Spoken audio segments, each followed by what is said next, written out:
माझ्या अजून एक नवीन कथेत आपल्या सर्वांचे स्वागत आहे। मी नुकताच ड्युटीवरून घरी काही दिवसाच्या सुट्टीसाठी आलो होतो। मला घरी येऊन 2-3 दिवस झाले होते तर आई म्हणाली, मामाच्या मुलाचा वाढदिवस आहे तर आपल्याला जायचं आहे। माझी तर इच्छा नव्हती, पण खूप दिवस झाले आई मामाकडे गेलेच नव्हती। आईच्या बोलण्यावरून मी तिथे जायचे ठरवले आणि आम्ही काही दिवसांनी तिथे पोहोचलो। आम्ही बर्थडेच्या 2 दिवस अगोदरच इथे पोहोचलो होतो। तिथे पोहोचल्यावर माहीत झाले की बर्थडे हा थोडा मोठा आहे आणि खूप लोकांना बोलावले आहे। माझ्या आईला अजून एक लहान बहीण होती, ती आपल्या नवऱ्यासोबत आली होती आणि त्यांच्यासोबत एक मुलगी होती। नंतर मला माहीत झालं की ते माझ्या मावशीच्या नवऱ्याची बहीण आहे म्हणून, आणि ती माझ्या मावशीकडेच राहते आणि मी तर तिला ओळखलंच नव्हतं, कारण आम्ही खूप आधी भेटलो होतो आणि आता ती पूर्णपणे चेंज झाली होती। पहिल्यांदा आता आमची ओळख असून सुद्धा बोललो नव्हतो। मग असेच कामे करता करता आमचे बोलणे झाले आणि मी तिला म्हणालो, तुला तर मी ओळखलेच नाही, तू फार चेंज झाली आहे। तर म्हणाली, नाही तर? मी म्हणालो, हो ना, अगोदर तू वेगळी दिसत होती आणि आता वेगळी दिसते। तर म्हणाली, वेगळी म्हणजे? मी म्हणालो, अगोदर तू छान दिसत होती आणि आता अगोदरपेक्षा अजूनच छान दिसते। तर ती थोडी लाजऱ्यासारखी झाली आणि म्हणाली, हो का? आणि आम्ही बोलू लागलो, आमच्या लहानपणीच्या गोष्टी करू लागलो। आम्ही सोबत खूप खेळलो होतो लहानपणी। पण आता माझे वय 24 वर्षे होते आणि ती पण माझ्यापेक्षा 1-2 वर्षांनी कमी जास्त असेल। आणि ते म्हणतात ना, जुने लोक भेटले की फार गप्पा गोष्टी होतात, तसेच आमचे झाले होते। नंतर आईने मला आवाज दिला आणि म्हणाली, मामा तुला बोलवत आहे। तर मी उठलो आणि मामाकडे गेलो आणि ती पण काही कामे करू लागली।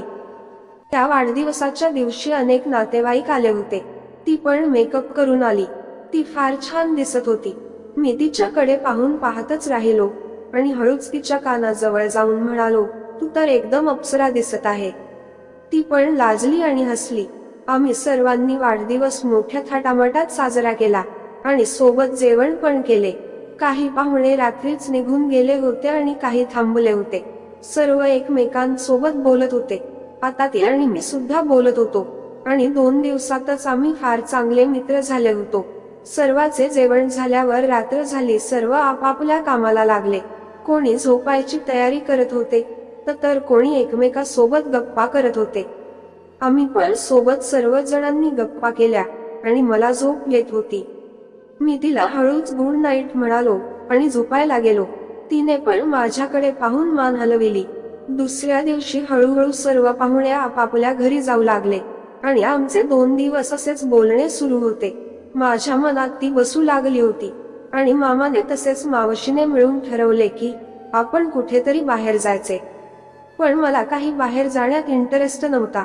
आई म्हणाली, तू पण चल आमच्या सोबत। मी म्हणालो, मी नाही येत, कारण मला काही दिवस मिळतात आरामाचे, त्यामुळे मला जास्त फिरणे आवडत नाही। तर आई ठीक आहे म्हणाली। तिला मावशीने चालायला लावलं तर ती म्हणाली, मला थोडं बरं वाटत नाही आहे, त्यामुळे मी येत नाही।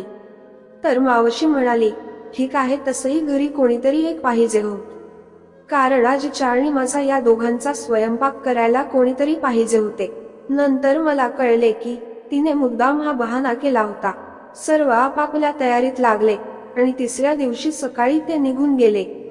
आता आम्ही तिघेच होतो। मला आता फार छान वाटत होते, कारण मला एकट्यात तिच्या सोबत वेळ घालवायला मिळणार होता आणि कदाचित तिला पण हाच वेळ हवा होता। आम्ही आतमध्ये लेटून होतो। आजी बाहेर बसून होती आणि ती किचन मध्ये काम करत होती। थोड्या वेळाने काम करून ती आली आणि माझ्या जवळ बसली। बसताच आम्ही बोलू लागलो। मी तिला म्हणालो, फार छान वाटत आहे, आपल्याला कोणी बोलण्यासाठी आज डिस्टर्ब नाही करणार आहे। ती म्हणाली, तुला तर फारच बोलणे आवडते। मी म्हणालो, फक्त मलाच आवडते का? तर तिने हो म्हणून मान हलवली आणि आम्ही बोलू लागलो।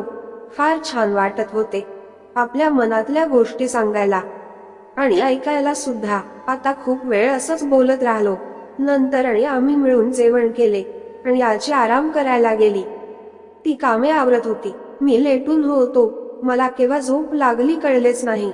मी संध्याकाळी उठलो। तिने मला चहा दिला आणि आपले कामे करू लागली।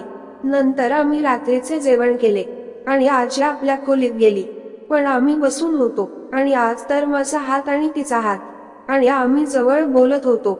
मला तर हा क्षण खूप चांगला वाटत होता आणि असे वाटत होते जणू खूप दिवसापासून एकमेकांना ओळखतो आणि एकमेकांचे मन समजतो.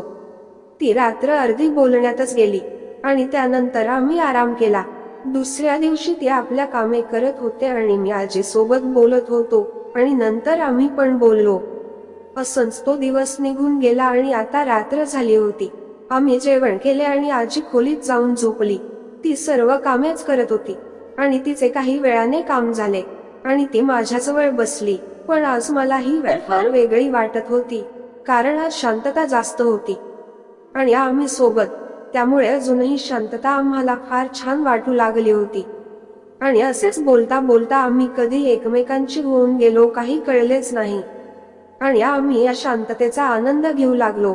तिच्या चेहऱ्यावर एक उत्साह दिसत होता आणि मला तिच्याकडे बघून आनंद होत होता. आता तर ती मला प्रतिसाद देऊ लागली होती आणि त्या प्रतिसादामुळे आम्हाला एक वेगळ्या प्रकारचा आनंद जाणवू लागला होता. तसेच आम्ही या आनंदाच्या युगात तल्लीन झालो होतो आणि कालांतराने या आनंदाचे शेवट झाले आणि आम्ही झोपी गेलो. दुसऱ्या दिवशी आमचा आनंद दुप्पट झाला होता. तसेच संध्याकाळी आई, मावशी आणि मामा सुद्धा आले होते. आता आम्ही वेळ मिळाला की बोलत असतो आणि एकमेकांच्या भेटी घेत असतो. अशाच अप्रतिम गोष्टींसाठी चॅनलला सबस्क्राईब करा. धन्यवाद.